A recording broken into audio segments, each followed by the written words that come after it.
And that's what it looked like in 1883. Maybe, I'm not sure, that might be 1885, but it's a very, very early photograph of it. What it needs is a new roof. And that the masonry walls are in excellent condition, which we knew that. Those are the exterior walls? All the exterior walls, all the interior walls, it just needs a roof. And he also has suggested that if we can't get funding for a complete roof right away, that we do some temporary roofing protection that's waterproof type of roofing. And he sent some literature on where we can get that. But we have already, Russell Yoder, who's our Secretary-Treasurer, drove all the way down from Kansas City and kindly took photographs that will be sent, or being sent, have been sent to the architect and to the roofer. There's also a very, very slim possibility that the roofing company might donate the roof. And if somebody would write some sweet letters to him, I think we've got a good chance of getting it, because we've placed quite a bit of business with this roofing company, and he knows that this is a very important building in the history of Harper. And you know, there's no guarantee on that, but that's just something that is kind of out there, and that's why we're getting photographs of it.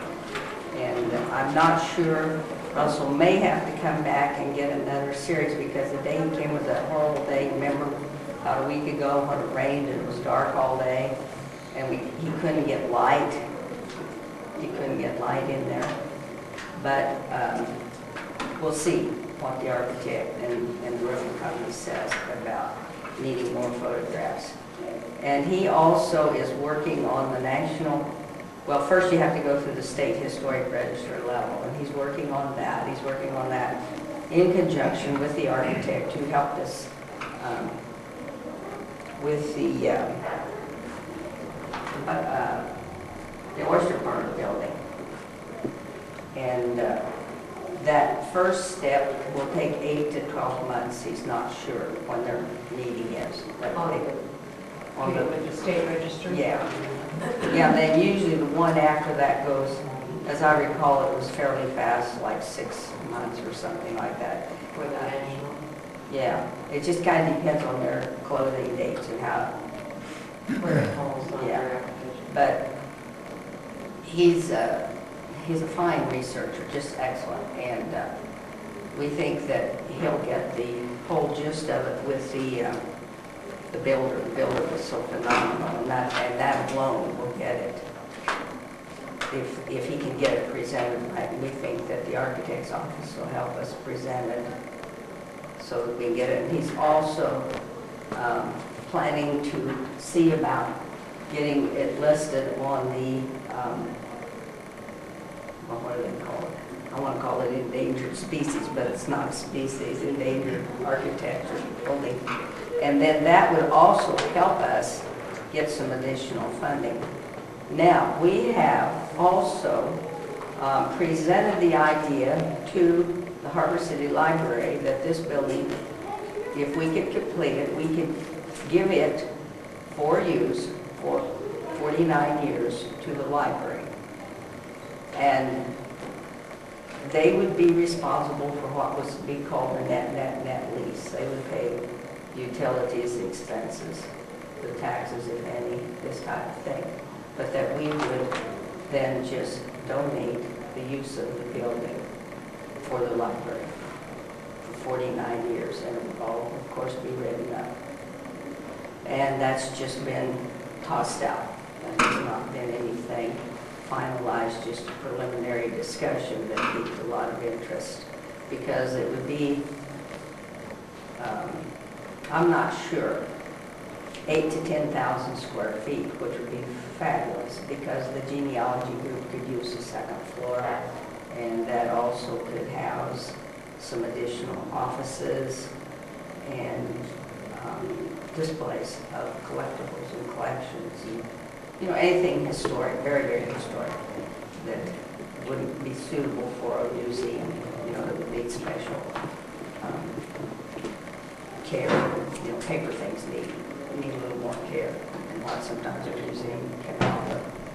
And we also know that it can be used very efficiently for senior housing.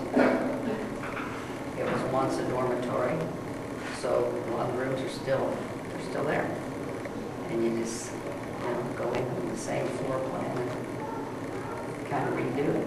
And the architect is working on drawings, and just some preliminary drawings, which I'm not sure, maybe in a couple of weeks, we should have those to just show something about what it could look like. You know, not the final drawings, but, you know, enough to give you a good handle on what it is. And you can have these copies here. That's a copy of the engineer's report. Yeah. And another thing that the Bowman Fund has asked, we are wondering if, since this is something that the city should have done long, long ago, if the city might pay the engineer fee, would be a very kind gesture. And it's $517. That includes his mileage, his time. He's a very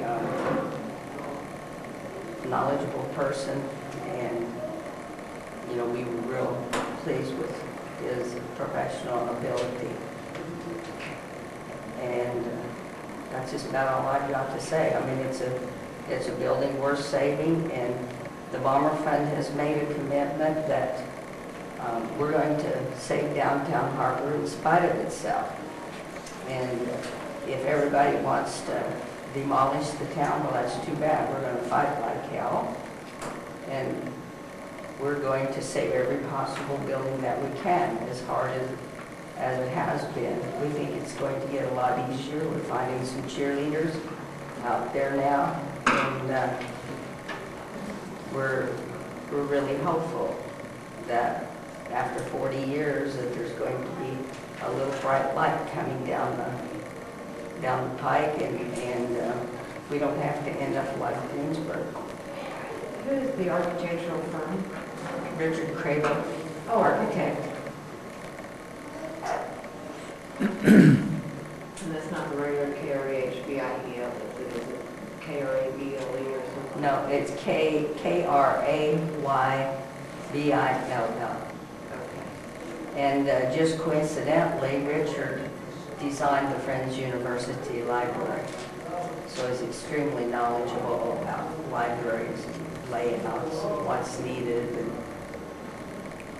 and that libraries are a very dear spot to many people, and it's possible that even additional funding beyond the tax credits could be gotten. We're already starting to look for C corporation that we have to get the tax credits, because we're so hopeful that that's going to fall into place. We have an attorney in Iowa that's a specialist in tax credits, historic tax credits, and I'm sure we'll be working with him because he's done work for the McPherson Opera House, and he's been here. I can't remember if he came to the city council, but he's come to Harper County and spoke about 4 or 5 years ago. His name is Longwell. I think his first name, I believe, is Don Longwell from Grafton, Iowa.